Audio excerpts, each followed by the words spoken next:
Welcome to Wake Up Calls. This is Todd Goodwin.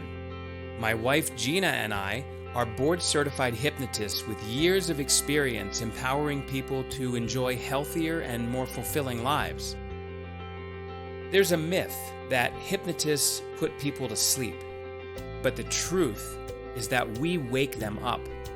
So many people sleepwalk through life with no clue what causes their emotions and behaviors. They feel like helpless victims of their anxieties, bad habits, and traumas. Fortunately, we've helped thousands of clients to unlearn those issues, often quickly and easily. What if you could know yourself, accept yourself, and value yourself more than ever before? How would that improve every part of your life? It's possible, and it starts now with self-awareness. Our mission is to help you to wake up so you can think better, feel better, and do better. Podcast topics range from health and wellness to relationships to human behavior and psychology. Our conversations are always informative, often controversial, and sometimes entertaining. Get ready. It's time to wake up. So we're just going to jump right in with a comment or question from one of our listeners. Right. Stephanie from Glendale. That's LA, right? LA, yeah. LA area. She asks, she says she's been under a lot of financial stress and she's noticed she's gotten sick a lot more often. She's wondering what's the connection, because she probably figures there's a connection. Sure. What's the connection between stress and getting sick more often? Take it from there. All right. So it's pretty well accepted in the healthcare community and in science that there is a connection between stress and your immune function. And in fact, while statistics vary, I've heard typically it's like 80-something% of health problems or doctor's visits are related somehow to stress. Going to a doctor's office alone is stressful. That's true. That's true. Or walking into a hospital if there's icky memories or something. Some people don't like them. Sure, but the thing is, stress brings people to the doctor's office. Mm-hmm. And I remember when I was getting my degree in nutrition years ago, I learned about a field of science called psychoneuroimmunology. And that's basically three words in one. Say again? Psychoneuroimmunology. So if you know someone who's like really psycho, then you're going to have problems with them. No, what this means is psycho meaning mind, neuro meaning neurology or nervous system, and immunology meaning your immune system. So the study of right. So this is the study of the connection between the mind, the nervous system, and the immune system. In other words, your thoughts affect your nervous system, which we know because if you think stressful thoughts, then you begin to have a fight or flight response. Your nervous system becomes stimulated. And then the immunology part is that when you have elevated stress hormones due to your thoughts, that's stress, right? Then elevated levels of cortisol and adrenaline suppress your immune function. So there's certain immune cells, certain types of white blood cells that are suppressed when we're under emotional and biochemical stress. And the reason is actually really simple, because if you think about survival, if you have to survive a very stressful, threatening environment or situation, really digestion, we're not talking about digestion here, but things like digestion slow down or shut down, and immune function shuts down, because it's kind of cliche, but the old story of if a lion is chasing you, it's not quite as important to deal with fighting off a cold or to heal a cut. The most important thing to do is to get the hell out of there and to be safe. So when we're under chronic stress for whatever reason, that's the psycho part, that affects our neurology and our nervous system, and then that suppresses our immune system. And so this is one reason why people who are under constant stress are more likely to have the cold, the flu, or any other number of potential health issues. And there's a lot of research on cancer patients that show that emotional stress, whether it's due to the cancer diagnosis, which is, of course, unfortunately very stressful for most people, and then that makes it harder for their immune system to deal with the cancer. Wow. But also people who have unresolved emotional trauma, one of our specialties to resolve that is that if you have unresolved trauma, that is creating a constant behind the scenes stress. And that can suppress the immune system chronically, and that can expose people to chronic illness and disease. So illness and wellness are affected by our minds. What you think dictates how you feel, and how you feel dictates how your body is going to respond. If you are persistently negative or worried or stressed for any number of reasons, there's a lot of things you can do to change your mindset or your attitude, and really a lot of the work we do as hypnotists, Gina, as you very well know, is changing the way people think and perceive, whether it's something that happened years ago or what's going on in their life today. And once that happens, usually there's a very rapid and long-lasting improvement in a lot of things, and very often their health improves because the immune system is stronger. We tend to sort information in different ways. One way we sort information that comes in from the environment or from our own thoughts is called sorting by connection. And then the other one is sorting by distinction, and they're opposites. Sorting by connection means that you're looking for what you agree with, what fits, what goes together, and so on. Whereas sorting by distinction, which is more common in our society, is looking for what doesn't fit, what doesn't belong, what you disagree with, and what you have a problem with.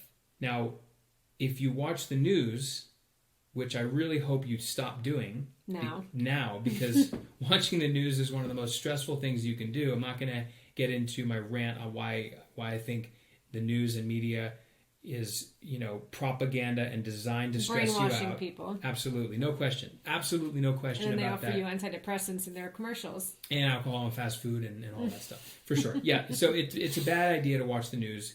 And so much of the news is based on problems and what is wrong with the world. Right. What's wrong with the world? What's wrong with this? What, the latest, things that are happening that are bad. And so then when you watch... sorry to interrupt. And nowadays, how many people have died? What's the death toll today? But they're not telling you how many people have survived and walked out of the hospital alive that day. Right. Now, we're talking about the coronavirus, because this is April of 2020. They're keeping a big tally on how many people have died. And I don't know, because I haven't been watching the news at all. Good for you. I highly doubt they're keeping a tally of how many people have walked out surviving it. I've seen it, but it's rare. And so usually... it's not as often. Exactly. So it's usually that it's all about what it is that can scare us. So anyway, my point is not to rant on the news media, even though it really deserves a spanking. But the key is when we are conditioned, even from when we're children, if you remember...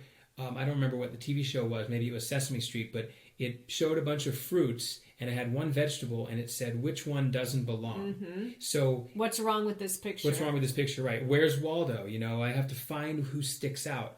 To find him. These are necessary ways of processing information, because if think about it evolutionarily, you need to be able to know the difference when you see a rustling of some movement in the bushes.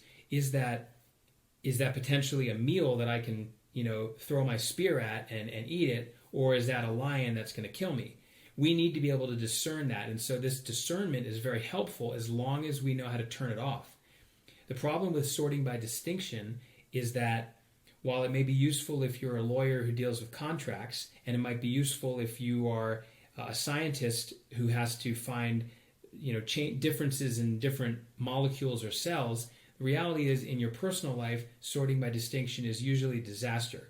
So these people might sort by distinction a lot in their life anyway. Lawyers, scientists, they're just train their mind to go that way. That's right, and they bring it home, and then they have relationship problems and wonder why. So you're always finding fault with your spouse or what's wrong with your body. People who have hypochondria, hypochondriacs, a lot of it is they're looking for what's uncomfortable, and then they're thinking, oh my God, it could be some coronavirus. Disease. It could be coronavirus, it could be cancer, who knows? So anyway, if you find that you sort by distinction, one of the things that's important to do is to ask yourself right then, how do I flip that? How do I look at what I can agree with, appreciate?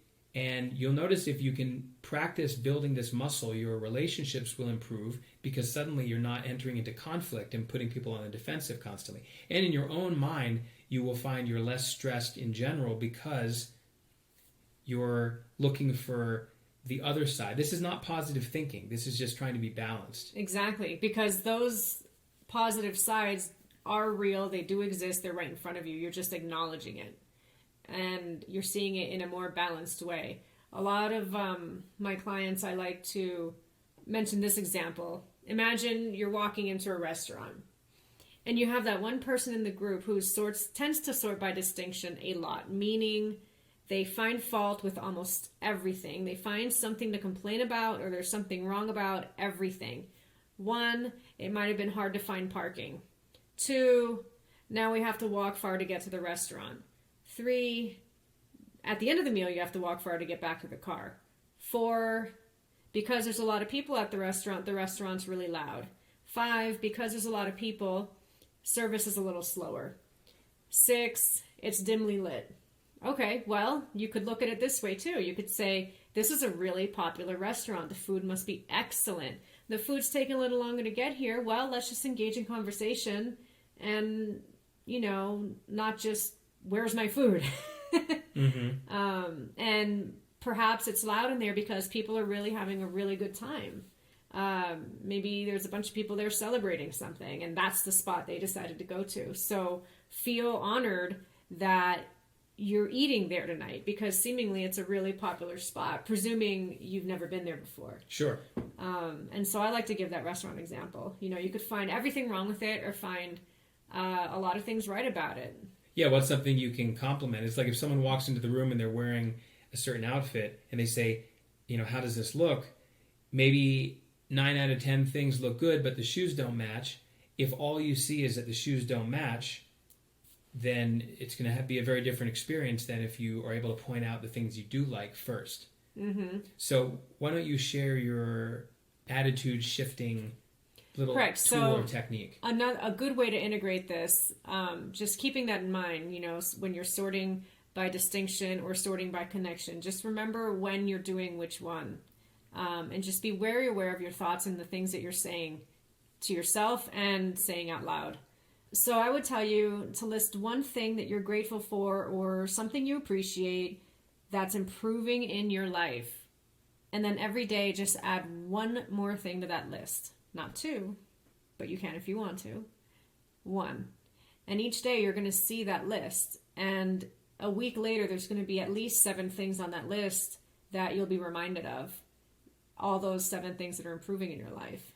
Yeah, that's a great recommendation, Gina, because it keeps things in perspective. Right, and what it does is it helps you shift your focus from what you don't like, which is stressful, right? That's the key. We're getting back to the psychoneuroimmunology here, is that if you're focused on what you don't like or what's a problem, that's going to create stress, and that's going to suppress your immune system and affect your health, as well as relationships and other things.